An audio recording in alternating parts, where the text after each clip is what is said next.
Go. Right.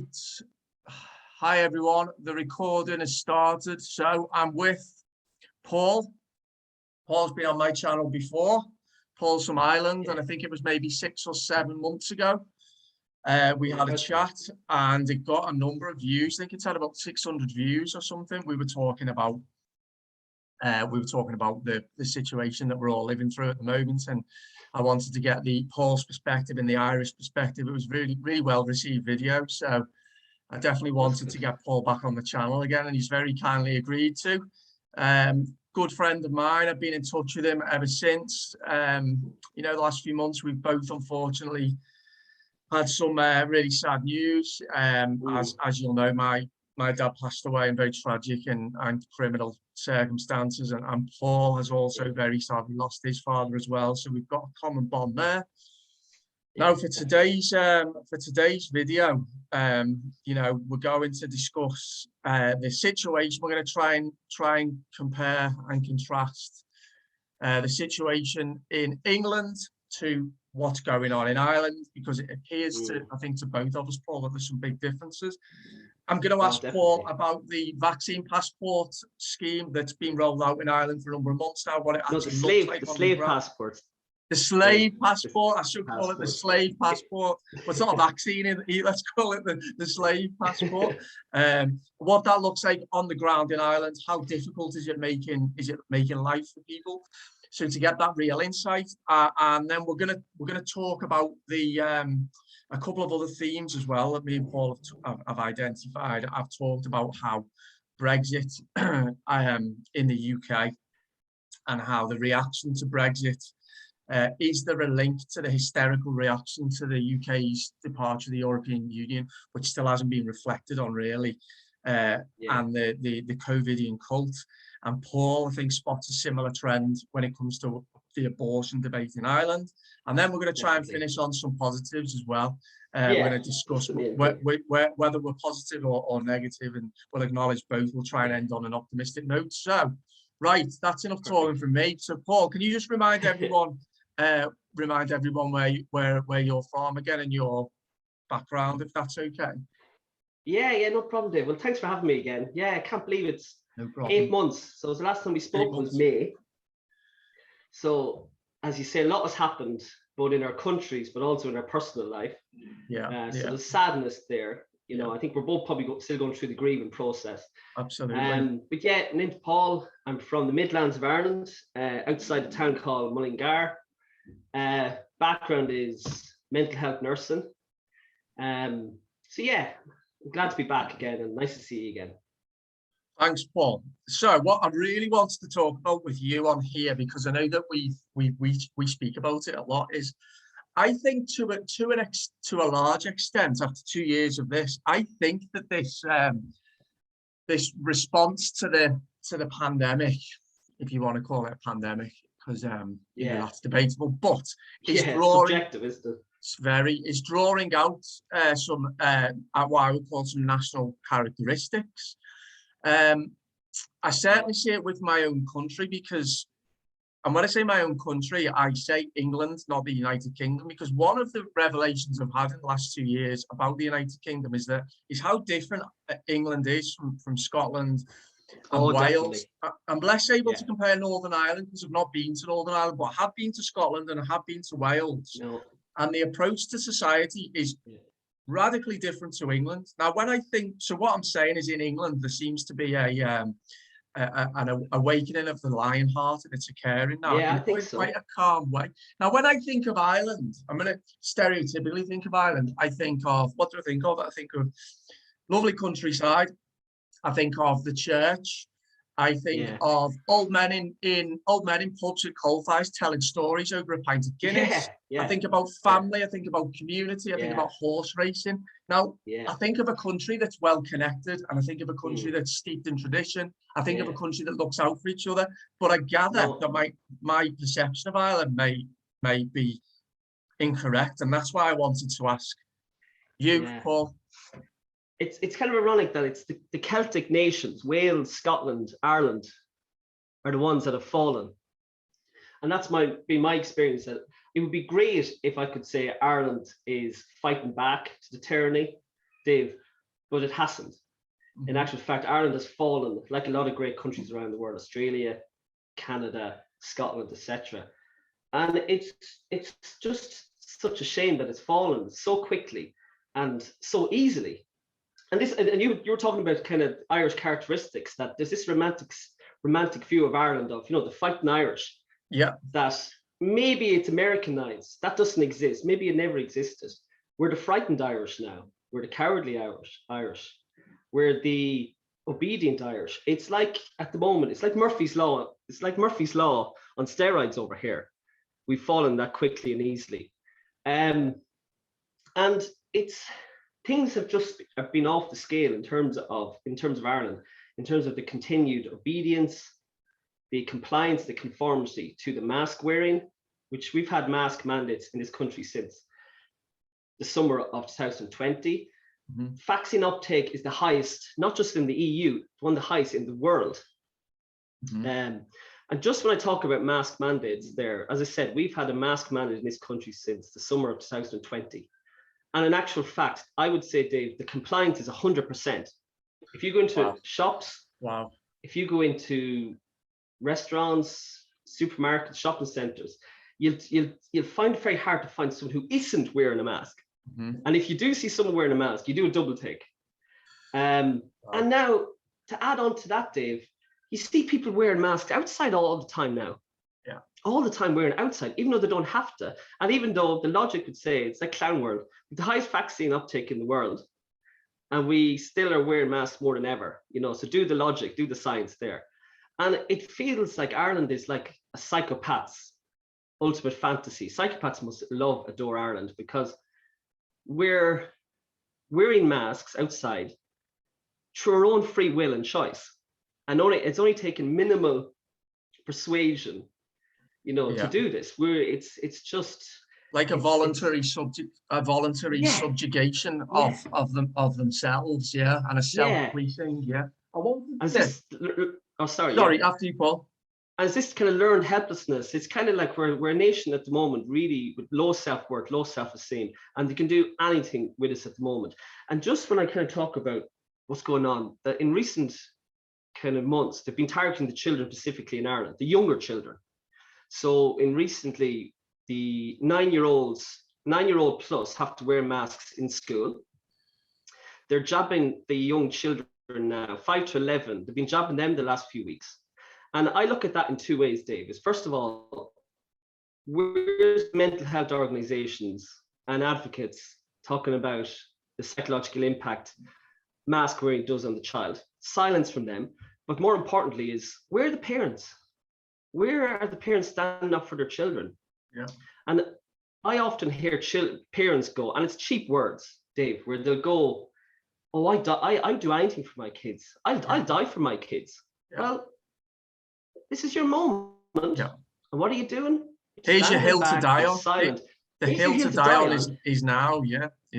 Exactly. The moment is now.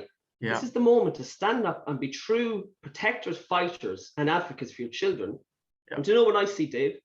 I see parents that want an easy life.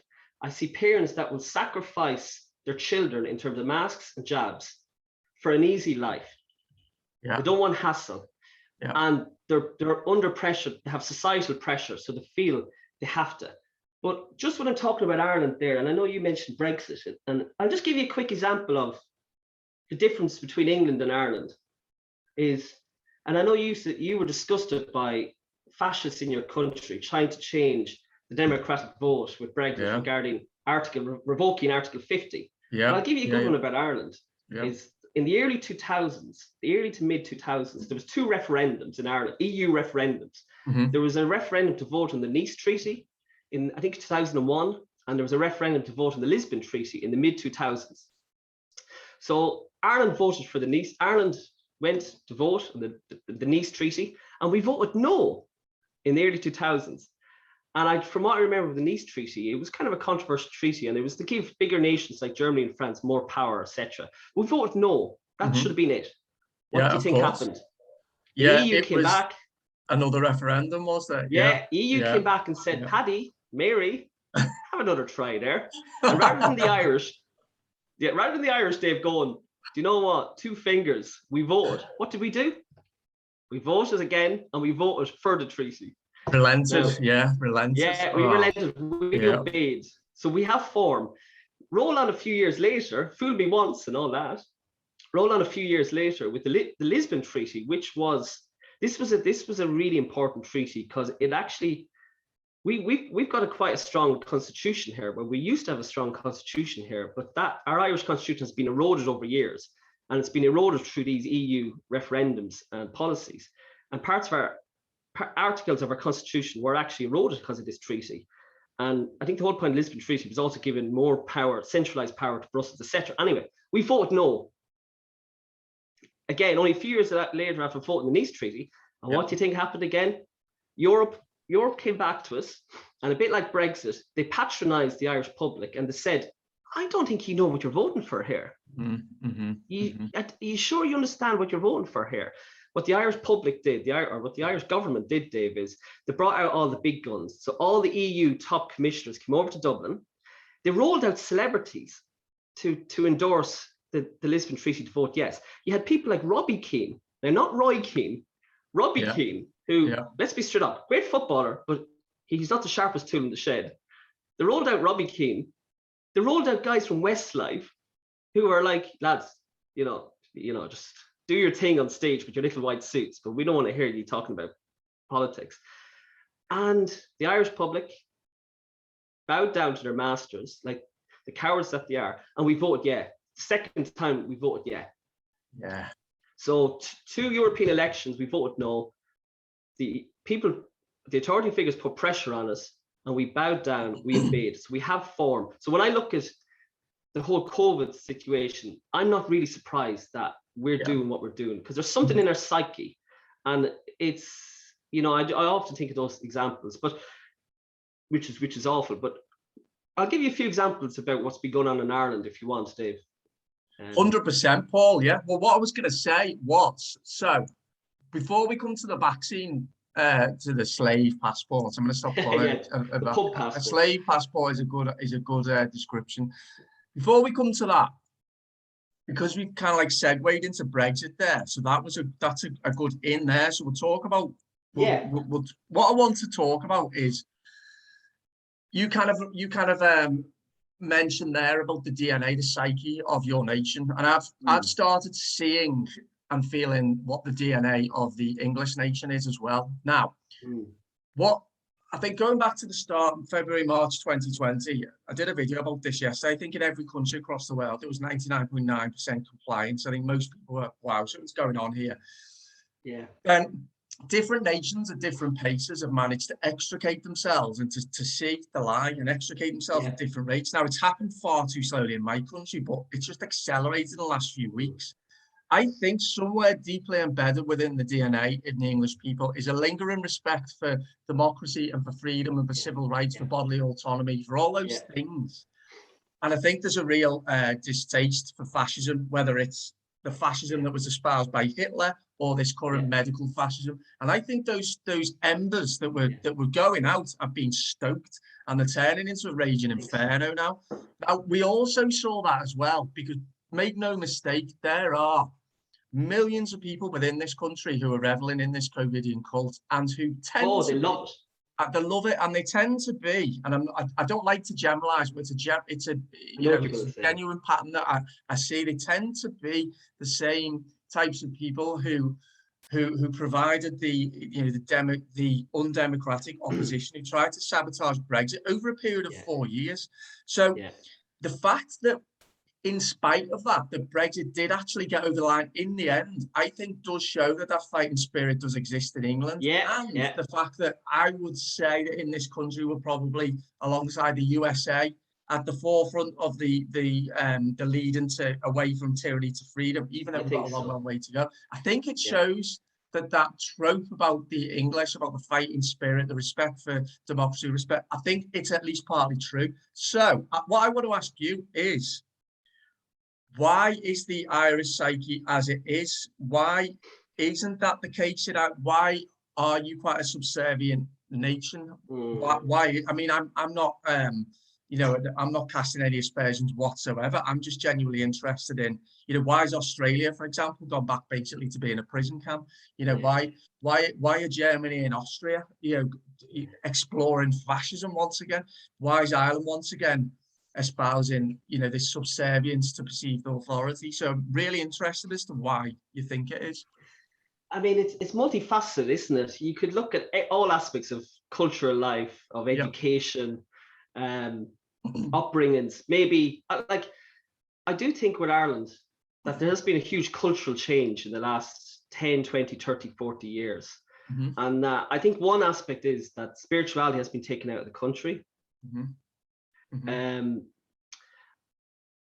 It's, you know, it's very frustrating. I'll give you an example of a few things that's been happening in Ireland, and it kind of sums up the mindset of the Irish. Is that we have a region in Ireland called Waterford, and Waterford is an interesting area in the sense that it's one of the highest vaccinated regions in not just Ireland but in the world. That 99.78% of the population are vaccinated, right? Wow. Okay, crazy. And on top of that, it's constantly, now whatever this means, it constantly has the highest COVID incidence rate in Ireland.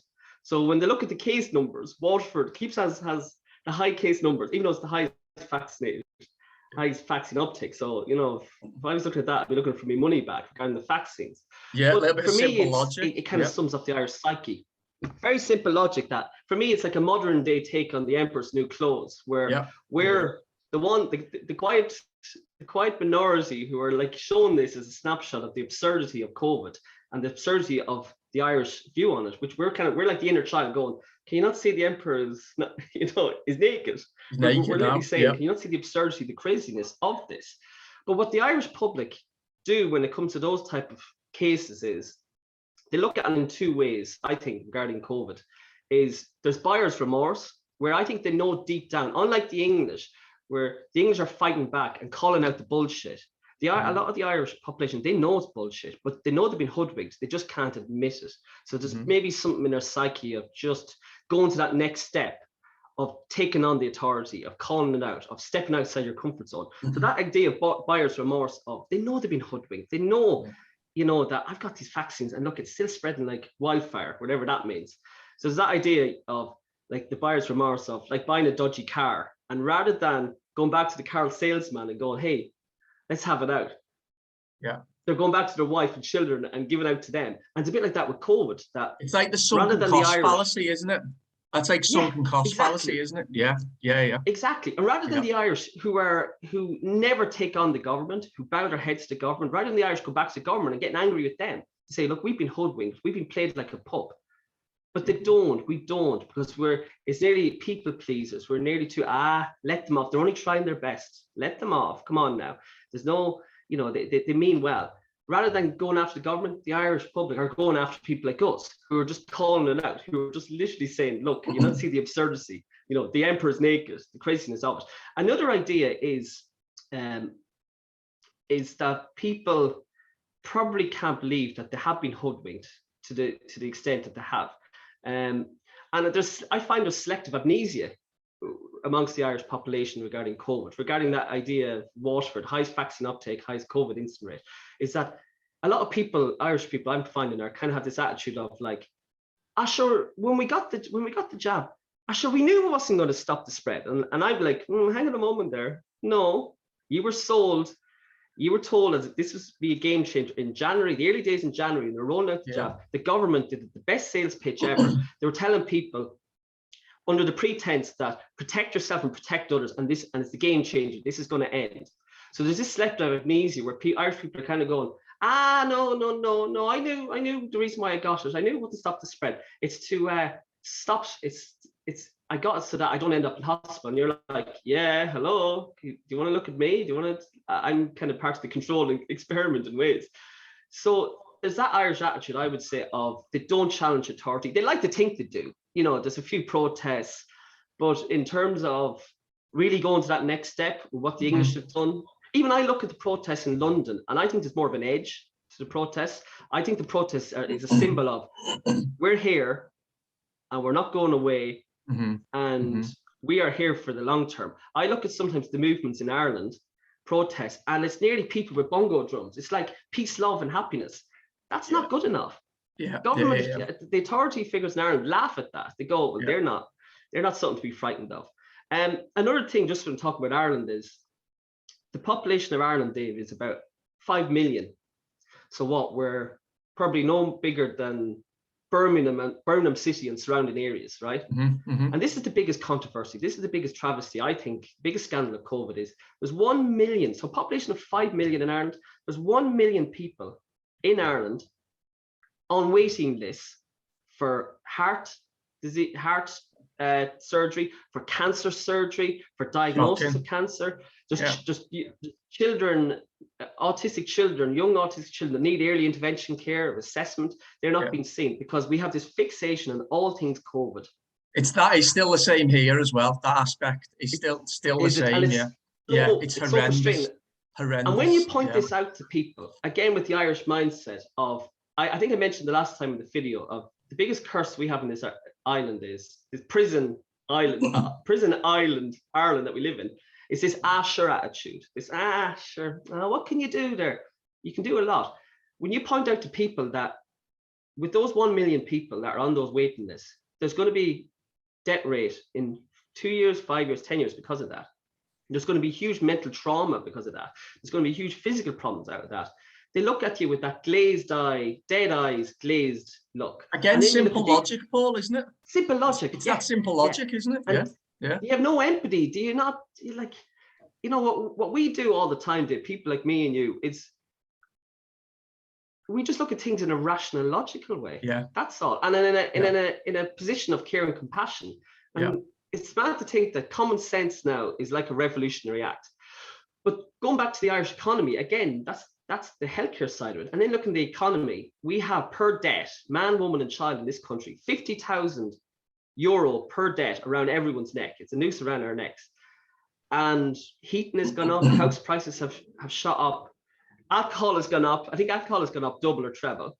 And you can see all the knock-on effect of this obsession with COVID and all the money pumped into COVID. And and the reaction is shrug shoulders, or I don't know who's playing tonight in the football. That kind of attitude. Another scenario. Sorry, now I've kind of given you a long-winded answer about Ireland. And then just come back to the initial question of why do the Irish do what we do? I even don't know why we do what we do, because I like to think I've got certain traits, characteristics of what it means to be an Irishman. I try my best, and I do look at other people around me, and I just think, what happened? Was I not in at school that day? Did I miss the chat that we have to act in a certain way? Or you're some like outdated Irish relic or something like that. Yeah, because you were talking about, I love horse racing, I have faith in God, I pray. I value the importance of family, and I try my best. And I suppose they're world characteristics as well. But another example of Ireland, Dave, is we've got a president called Michael D. Higgins, right? I need to be careful what I say here because I don't want you to lose your channel. But actually, one thing about Michael D. Higgins is, again, this love-in, this obsession with Irish people, calling people by their first names. Everyone calls him Michael D. And there's this love-in with him. So he's the president of Ireland, right? How would I describe Michael D. Higgins? He is a public follower and lover of the regimes in Cuba and Venezuela. You know, so it tells you his that tells you tells you so he's a got, lot about what how could an Irish ideology is. Exactly. He comes from the same ilk of Oscar Wilde and Elton John, if you catch my drift. I catch your drift. Okay, thanks. So he made it public. There was a Christmas message over the festive period, something similar to like the Queen's speech. And it was only that my mother pointed out to me, and she said, look at this. This is the president of Ireland. And no one thought that it was wrong or immoral what he said. His Christmas message was all about COVID. And he said, and this was very hurtful for our family, he said, can we all remember everyone who died this year of COVID? Not who died of anything else. It's like all this fixation of, there's only one show in town. There's only one, if you're going to die, it's COVID. And that was hurtful. But again, with the Irish population with Michael D. Higgin, with this love in with Michael D. Higgin, that when you nail it down with people, and you actually say to them, why do you like this president? They'll kind of look at you, kind of go, he's a great fella. Or why is he? Again, that Socratic question. Well, why is he a great fellow? What does he do? And he positions himself as this port laureate. I mean, the Irish population are easily led. He comes across. He might quote W.B. Yeats, and he has this kind of accent, this kind of I'm a port laureate. I'm a man of the people, and people are easily led. But yeah, when you nail it down with people, why do you actually like him? They don't actually know, and the reason why they like him is because everyone else likes him. So there's this idea of just follow the crowd mindset in Ireland. One last thing, just when I'm talking about Ireland, is our old friend. I don't know if you remember the last time, Dave, we were talking about Tony Houlihan. Is he the medical officer? The chief medical officer of NEFID, which is our equivalent. You have Chris Whitty over there. Is it Sage? We have Sage over here, and Chris Whitty is our chief medical officer. I just call him the devil now. I just call him the devil. Yeah, he does have devil eyes, doesn't he? Oh God, yeah. They are black eyes that he's got. Oh, they're dark, aren't they? They are, they are. Since we spoke the last time in May, I briefly mentioned that there was talk of him being given the freedom of Dublin City. Right. Well, he's been given the freedom of Dublin City. And I was thinking afterwards, but we're comparing England and Ireland. I couldn't imagine Chris Whitty being given the freedom of London City. I couldn't imagine Londoners and Cockneys accepting that. And English people Paul, actually, that. I'm sure that Chris Whitty was given. I'm going to have to check this. On the New Year's Honours list, I'm sure that him and Patrick Vallance, who is the chief scientific officer, I'm sure they were both knighted. I'm sure. Okay, that's even worse. Yeah, just to rub salt in the wounds. No, it's gaslighting the public. It is gaslighting. That's still going on. I think the difference though is that they're still doing all the things the authorities in England that they're doing in Ireland. I just think that the difference is like our response to it, the public. That's the fascinating. But no, I'll have to check that. I'll have to check it. Shall I quickly Google it now? No, I'll check after. No, anyway, you carry on with your your analysis of that. I think that's an interesting point, is that there's probably a lot of similarities in terms of what's going on regarding the COVID machine. But it's the response. You're getting a snapshot when you go out, when you leave your house every day. You're getting a feel that people are carrying on with their lives and they're questioning things. I'm getting a different feel in Ireland that it's actually worse. As I said to you at the start, if you go into shops and supermarkets, it's 100% compliance, and it's actually worse than ever. And I feel that even if you question things, you're getting a quick backlash. But that could be that idea of, as I said earlier, that buyer's remorse, that people are maybe they're not at that next stage to admit that maybe they've been hoodwinked. Back to Tony Houlihan, just briefly. I don't want to spend too much time talk about that psychopath for too long. Is when he got his freedom of Dublin City, the same time that he got his freedom of Dublin City, he was inside. There was a ceremony. He wasn't wearing a mask. There was no mask. There was no social distancing, whatever that means. It's mocking. But at the same time, college graduates were having their graduations after 4 years hard at university college. They were having their college graduations via Zoom meeting. But again, you say that's the public, but again, it's just I don't know if it's even lost in the Irish psyche. It's a case of maybe we've been demoralized and chipped away at for so long. We feel there's no fight in us. And maybe I think with Britain, there's a bit, or especially in England, there's a bit of fight there. There's a bit of a spark where we're like, we're not accepting this. So look, that's the situation in Ireland. It's mind-boggling. It's very frustrating. But saying all that, all negative, I'm being about doom and gloom. There is that minority in the country that are quietly behind the scenes, doing their stuff, doing their thing. But it's not enough. We need more to come and join us. It's really interesting. You touched on like to unpack it. You touched on so many interesting points. We talked about obviously you mentioned the demoralization of the nation. I think that's the case in every Western society, but to different extent. You talk about the need to conform, which is a real kind of like deep motivation for so many probably for every human being actually, to conform, to belong to a group, but it's about understanding what group we're belonging to and then whether we want to. You talked about obviously the brainwashing, the indoctrination, the sunken cost fallacy, buyer's remorse, which I think relates to emotional intelligence.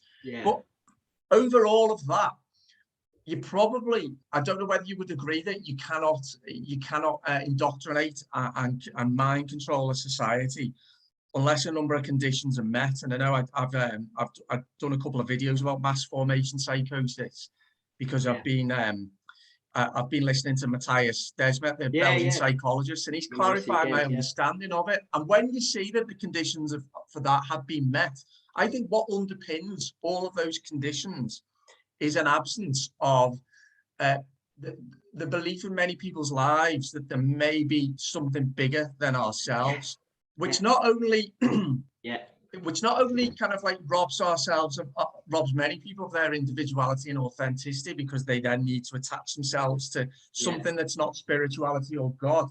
So, for example, in my country, it'd be the European Union, the NHS, and in many countries, the vaccine, the science.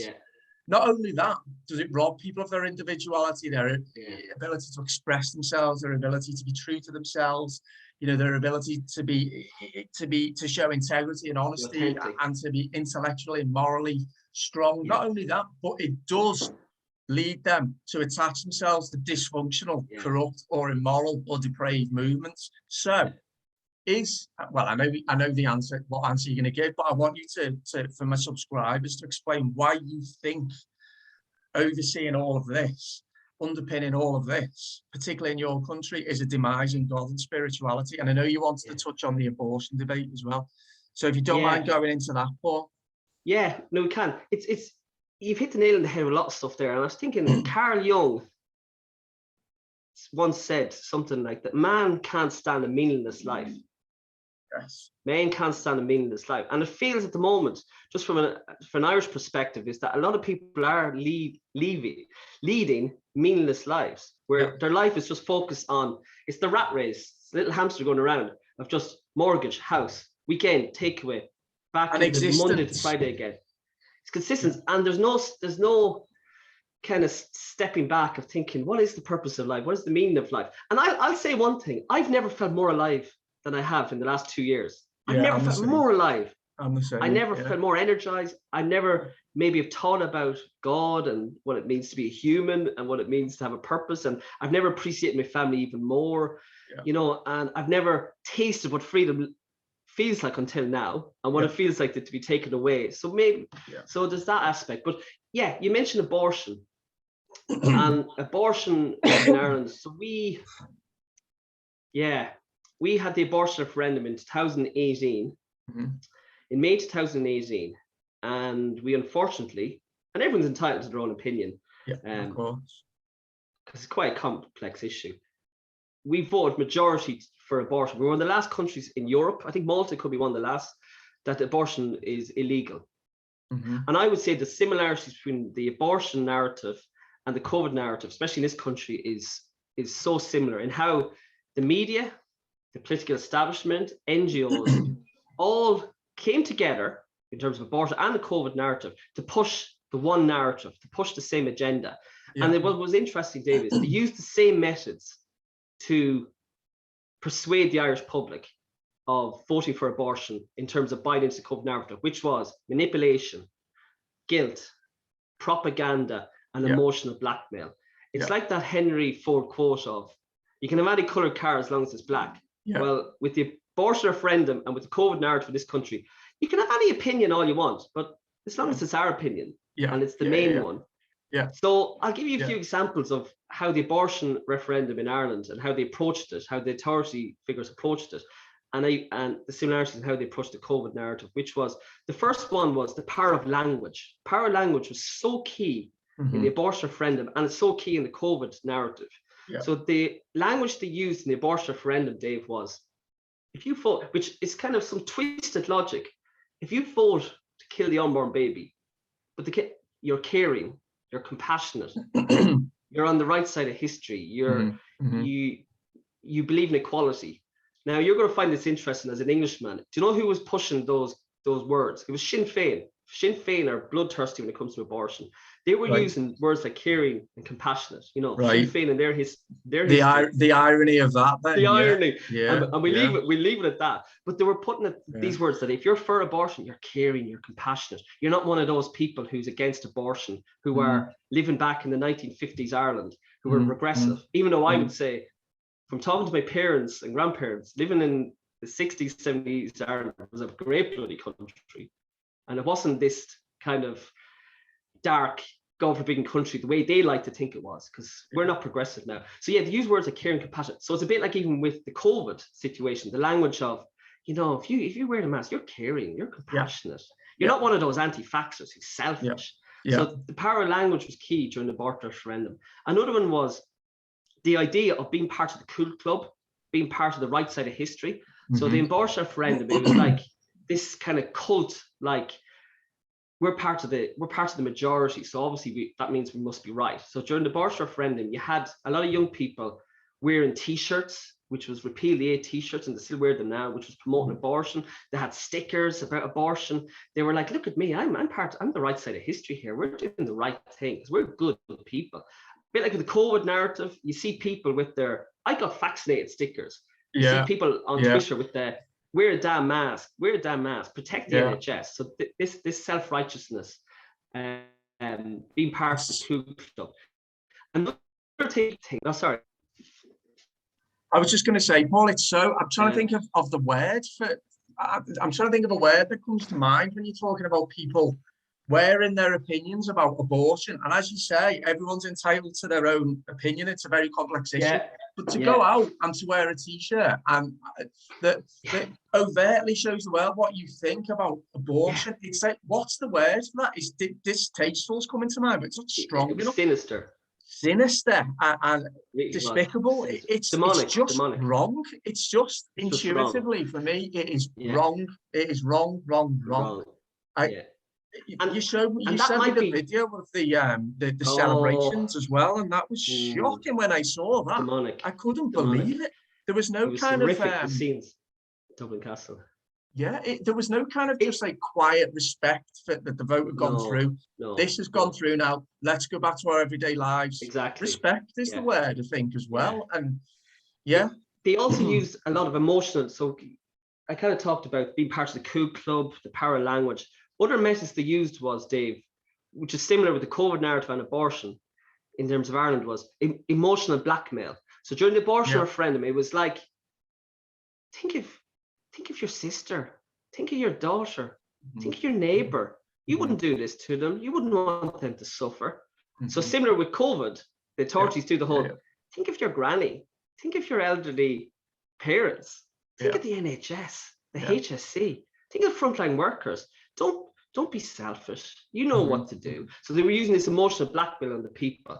And then the last thing they did was trust. And trust is an interesting word when it comes to COVID. And it was something that they did during the abortion referendum, which was, I remember during the abortion referendum, you had these pussy men, cucks, celebrity type men in a darkened room. And all they said was, I trust women, whatever that means when it comes to abortion. Is that your debate?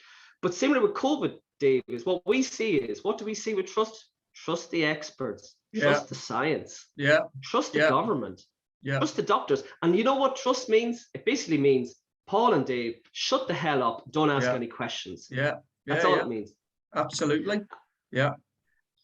And then the rallying cry for the feminists, which during the abortion referendum, which even if you disagree with abortion, it's a fair argument, was, what do you think the rallying cry was? My body, my choice. But so a simplification of, would you say that all of the big issues that we face as Western societies today, so to use your country, to use all of our countries, COVID, well, the response to COVID, to use your country, abortion, to use my country, Brexit, there's this, I think the authorities, the establishment, whoever's pulling the strings, they know how to manipulate the masses using the power of words and symbolism as well. And but one thing that they do, you see it with the 3-word slogans, is simplification. You've just touched on it there. Complex issues are given very, very simple solutions, and the debate around them is both simplified and censored at the same time. So we're dealing with two problems. I mean, I always say we're living in whatever the opposite of an age of enlightenment is. We're living in it now, although it's changing. There is an intellectual and moral backlash, not strong enough just yet. But it's that simplification, isn't it? And then what you're then relying on is people to explore the arguments and the debates and the problems through an intellectual and moral lens. And sadly, unfortunately, a large percentage of people are simply unprepared or don't even realize that they should do that. Do you agree with that? Exactly. And just going back to the abortion referendum, you mentioned those scenes in Dublin Castle, those horrific scenes in Dublin Castle. Shocking. And I remember my mother said something to me. I mean, for me, when I was looking at those scenes in Dublin Castle, it was like watching the soul of your country being ripped apart. And I remember my mother saying to me when we were watching those scenes in Dublin Castle, I wouldn't have been surprised if the crowd started singing Ole, Ole, Ole, did the Mexican wave and throw a beach ball around. It was that crass. But I remember my mother saying to me, that this is what happens when you take spirituality out of a country. This is what happens when you take good old family values and principles out of a country, and you replace it with a population who are of low self-esteem, of low self-worth, who live meaningless lives, who rudderless.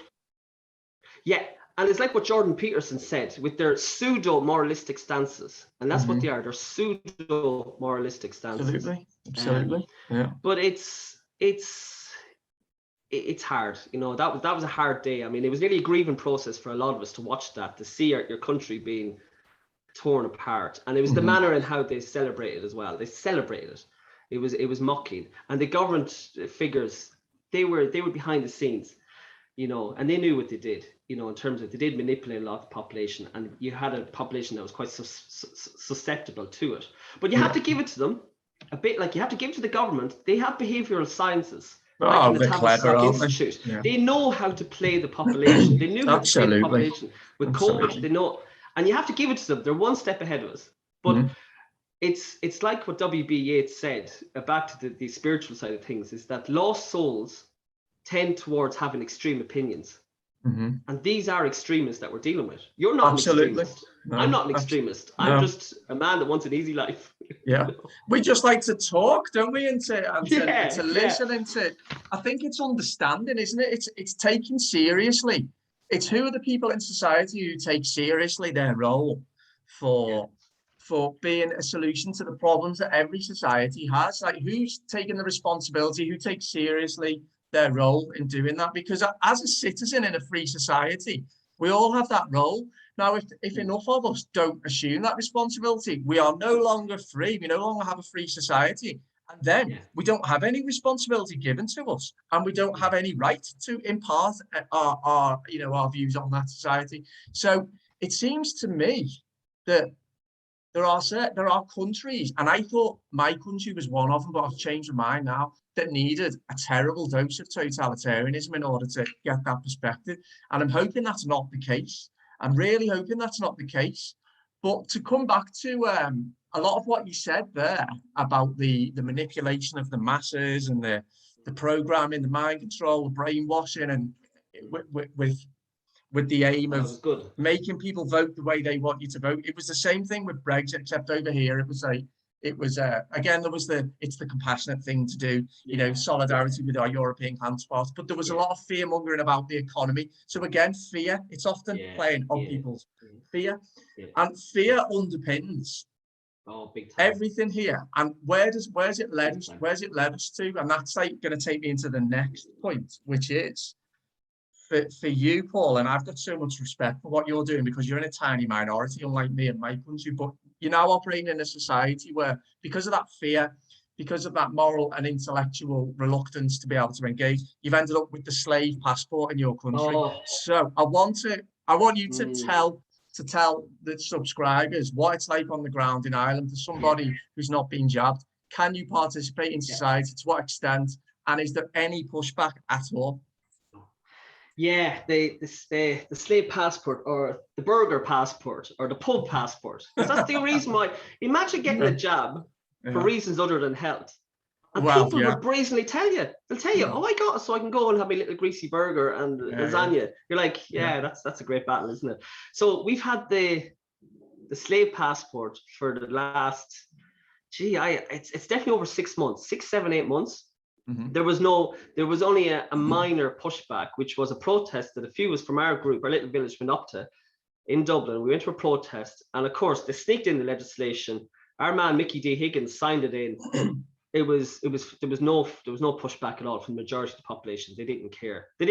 They'd be more interested on how Liverpool are getting on a Wednesday night, the football. That's kind of, again, that the low self-esteem of a nation. That, everyone's distracted by things that aren't important. Bread and circuses. Most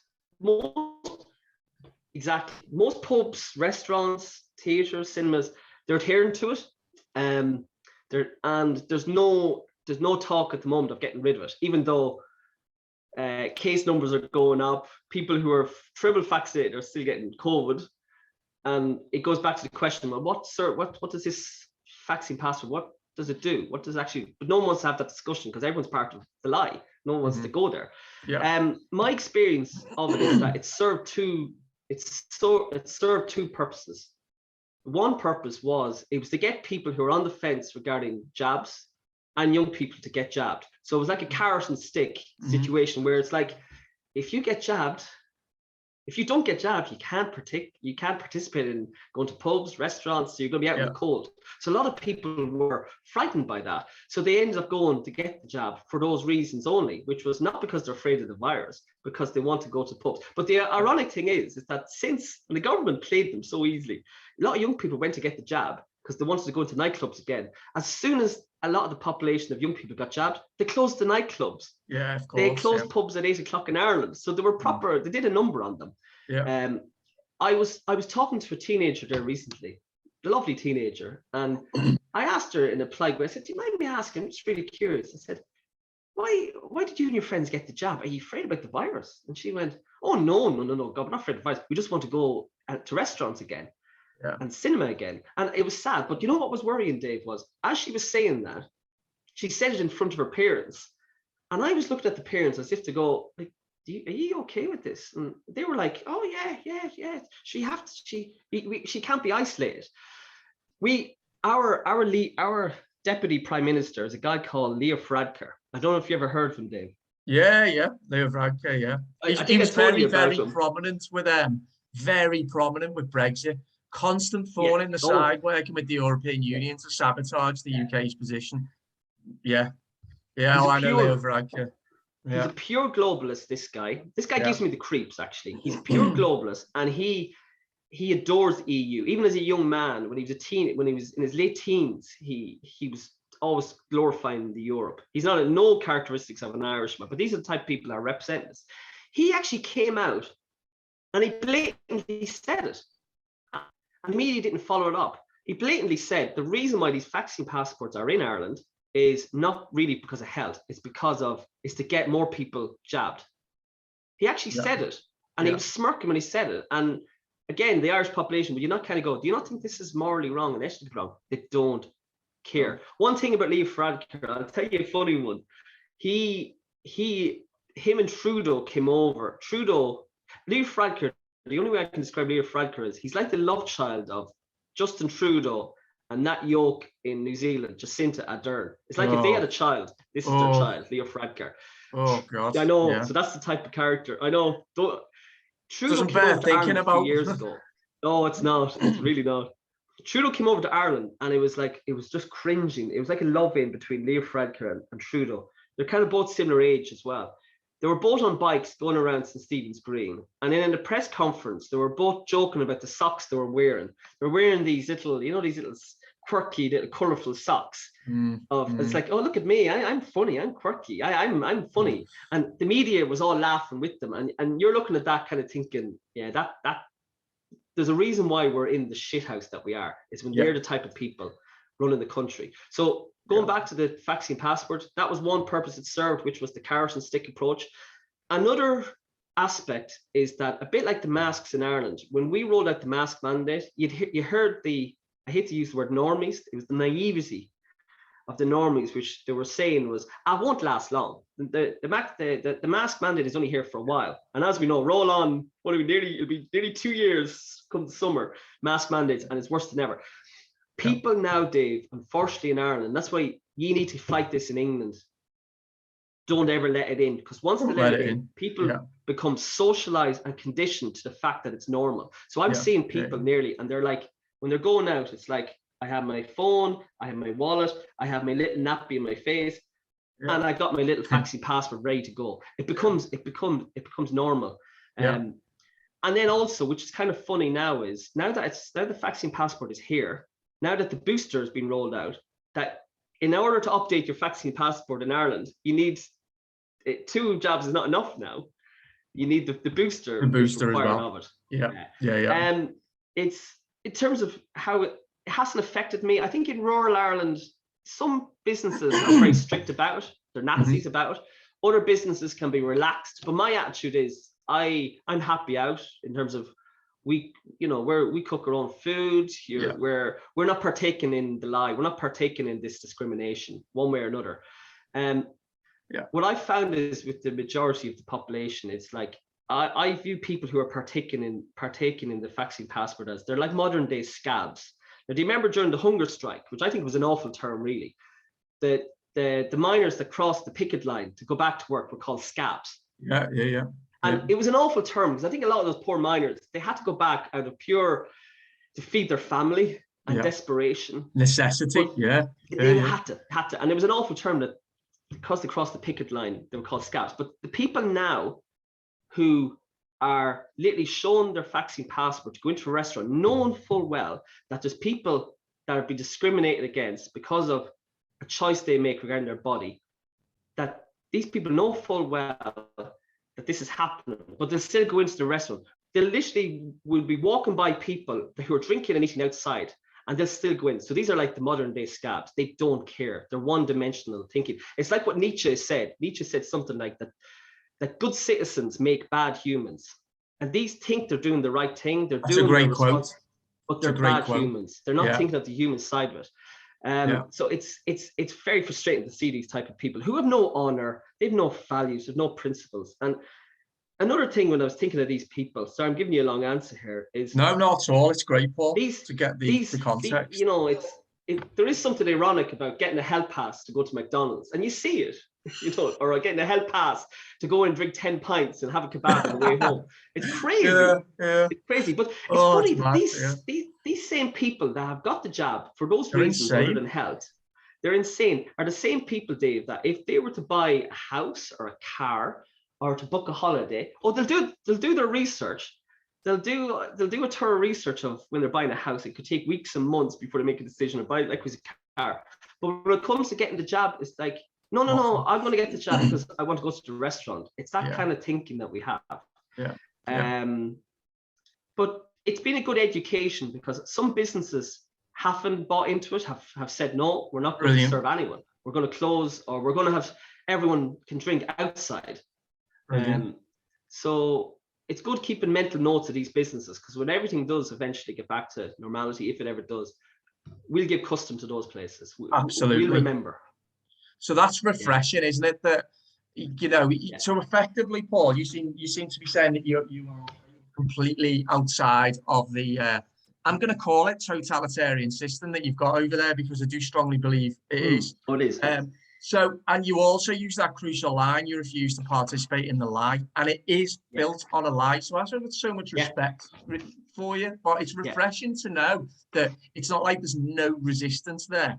And in time, well, for example, so you're saying about some of the smaller communities, including in your little town, that there is that resistance there. You have made those connections. You said that you've never felt freer before, and that's probably because because I'm the same. We understand what it is to protect and defend freedom, what freedom is, and also that it's refreshing that there are some businesses who are who are refusing to go along with it. So it's good to know that even when you've got a totalitarian system, that whilst that system still exists, and in the end it will fall, that there is that separate society operating alongside it. But you also make a really good point about, I think with totalitarianism, the earlier in the process you stop it, the easier, the deeper that you go into totalitarianism, the more difficult it is to extricate yourself out of it. And there's then the threat of bloodshed, violence, suffering, genocide, all the rest of it. So when you're saying about not letting it in, I think you're absolutely bang on the money there. And I think I'm pretty confident that in my country, we do have vaccine passports for large scale events, football matches, concerts, but I don't have any problem whatsoever. I can go into a shop, I can go to the barbers, I can go to the pub. There's no track and trace. There's no enforcing mask mandates. There's no slave passports.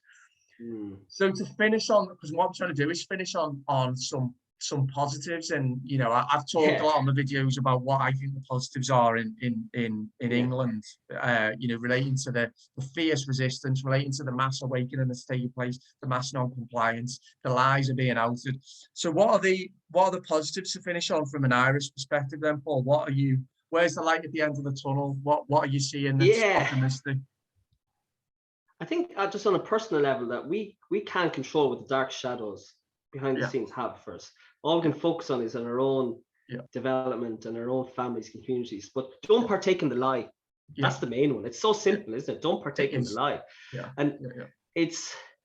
It's kind of constantly having that internal dialogue with your conscience. Just keep listening to your conscience. What's your gut telling you? What's your instinct? What's your intuition telling you? And I like to think mine has been sharpened over the last 2 years. I just needed to plug the laptop in, the battery nearly got. Sorry about that. Carry on. We're all good. It's okay. Sorry, carry on. No, and I think it's important, just on a personal level as well, is that not to be consumed by too much information. This idea of paralysis of analysis. Just keep it nice and simple. I don't need to know anything new now. I know where I am in terms of COVID. So it's kind of keeping really basic. Even with Telegram, I've kind of got myself off a few Telegram groups because I found myself that someone shares something and you have this what if hypothetical worries. You get anxious when you see something. You're thinking, I don't need this. I don't need this. I need to focus on my family. Thomas Sheridan, a great social commentator, said, "What we have, we hold." And I saw that video. True. I saw that. He's great. Isn't he? Brilliant. Sheridan, And what I'm thinking of my own family. What I have, I cherish. What I have, I protect. What I have, I love. What I have, I care for. And you've realized a long time ago, I've realized a long time ago, Dave, that there's no political solutions to this. There's no Mick Collins in Ireland going to come and rally the troops. There's no Winston Churchill type figure in England going to come and rescue us. And that's okay. I'm happy with that, in the sense that this idea of waiting for the cavalry to come. Well, maybe, Dave, we are the cavalry. We are the people on the ground. We are the cavalry. And that's what people are realizing. Exactly. And you've realized it in your area, and I've realized in my area, that community is key. That we're developing a counter-revolution, a quiet counter-revolution, a quiet counter-culture. And friendships are being formed, bonds are being formed. I was only thinking the little group we have. The women in the group had a little coffee coffee and cake morning. And that was great. There's been a few nights out. We look after each other. Our kids mix now. And I was thinking afterwards that people who bought into the COVID narrative, Dave, they haven't been forming groups. They haven't been setting up WhatsApp groups. They haven't been having nights out with people they didn't know a year ago. So there's so much to this. There's so many positives to this. And I do think sometimes as well that, like, you know, the saying, the darker the shadow, the brighter the light, that no matter how dark it gets, and it will get dark in terms of what they have for us, our light just gets brighter and brighter and brighter. And we get stronger and stronger and stronger. And bring it on. That's my attitude, is bring it on. Yeah. Oh, I love that, Paul. That's amazing. Because to be able to acknowledge the darkness, and the darkness has threatened to completely immerse us. But what we've learned is that darkness can't do that, can it? There's no darkness that can completely envelop. After what I've been through in my life, the loss of my dad, and what you've been through, the loss of your dad, everything that we've seen, the denigration and degradation of society. But I've learned there is no such thing as an all-encompassing darkness for the reason that you said there. It's because that light then is a stark contrast to the darkness, and it does burn brighter, and that is represented in the reaffirmation of family and community. I think God is coming back into society as well, and truth as well. So it's almost like a lot of us have said it before, haven't we? It's like, why us? Why can we see it? And why are we forming this counterculture that's founded on better values, this counter-revolution? Why is it us? But it gives you a sense, as you alluded to at the start, a real sense of deep meaning, purpose, essence, and a driving force and a motivation. I remember seeing a sign at a protest that summed it up. It said, it just said simply, people like us never give in. And I thought, we won't ever give in. We will live our lives how we want to live our lives. We will go where we want to go. We will speak to who we want to speak to. We will express ourselves how we want to express.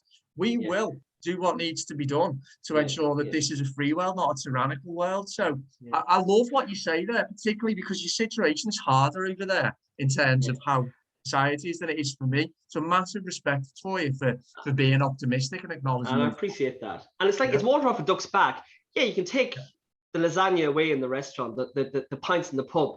I don't care. I'm a free man in my mind. I'm a free psychologically, emotionally, psychologically, And I was thinking as well, is that don't be afraid. Is that they're afraid? Because I was looking at, I don't know if you've noticed that little SHIT Macron in France. He actually publicly said, he actually said this in his own words, I want to piss the unvaccinated off. That's right. And this shows that they're getting unhinged. They're the angry ones. So we should be a beacon of positivity. They're scared. And what psychopaths do, and you know yourself, because Dave, you talked about this countless times, is psychopaths thrive on control. And they hate the fact, and this is what makes me smile, they hate the fact that there's a section of population in every country, a small section, that aren't playing the game, that aren't listening to them. We're like, oh, boring. What did he say? Oh, yawn. They're not, and they hate the fact that we're not listening. We're not playing the game. And we make fun of them. They hate that. We make fun of them, and they hate. But we make fun, and they hate being psychopaths. Hate being mocked. So hence the reason. Hence the reason. It's like that. It's like we all had teachers in school that the more they got angry with us, the more we mocked them and sneered at them. You know. And I think you mentioned spirituality as well. I think it's very important, and just appreciate what you have. You know, I really appreciate what I have around me, my surroundings as well, nature, and you know, so there's a lot of positive unintended consequences of all this, you know, so we just kick on. Oh, brilliant, Paul. Listen, thanks so much for coming on the channel. The first chat we had was really well received, and I know this one will be as well. I think we've explored quite a lot of stuff there. Sorry, no, I went on a few. No, it was fascinating though, absolutely fascinating. I just, you know, I love chatting to you, as you know, so I just want to express my gratitude again for. No, I really appreciate it. If anyone who's watching this video, then I'll stop the recording in a minute. Anyone who's watching this video, please do, you know, give us a thumbs up, share it, and please do let us know what you think about the different topics that me and Paul have discussed today. And keep up the great work, Dave. You're doing great work on the ground. Great videos. Oh, thanks, Paul. I really appreciate it. Okay, so I will stop recording now, and I will see you all soon. Bye-bye.